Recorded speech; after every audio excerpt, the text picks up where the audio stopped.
2024 সালে জুলাই আগস্টে ছাত্র জনতার গণ অভ্যুত্থানে শহীদদের ও আহতদের পরিবারের মধ্যে লক্ষ্মীপুর জেলা প্রশাসন ও সমাজসেবার পক্ষ থেকে আর্থিক সহায়তা প্রদান করা হয়েছে। আজ 5 ডিসেম্বর সকাল 10টা উপজেলা অডিটোরিয়ামে প্রধান অতিথি হিসেবে উপস্থিত থেকে এই অর্থ বিতরণের চেক তুলে দেন লক্ষ্মীপুর জেলা প্রশাসক রাজীব কুমার সরকার। এ সময় তার সাথে উপস্থিত ছিলেন লক্ষ্মীপুর জেলার পুলিশ সুপার আক্তার হোসেন সহ জেলার উচ্চ পদস্থ কর্মকর্তারা। এদিন জুলাই আগস্টে আহত 256 জনের মাঝে 5,000 টাকা ও নিহত 16 জনের মাঝে 10,000 টাকা করে চেক বিতরণ করা হয়। এ সময় জেলা প্রশাসক রাজীব কুমার সরকার আহতদের বলেন, সরকারের পক্ষ থেকে চিকিৎসার সব সহযোগিতা করা হবে।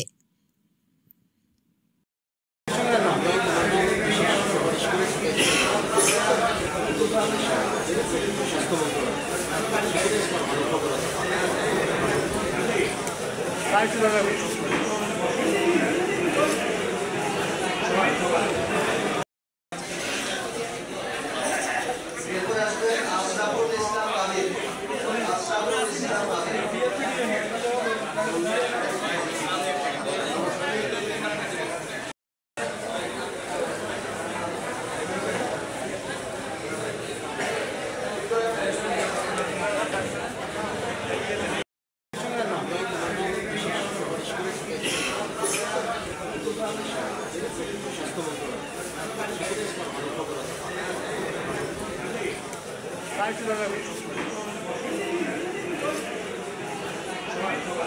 you.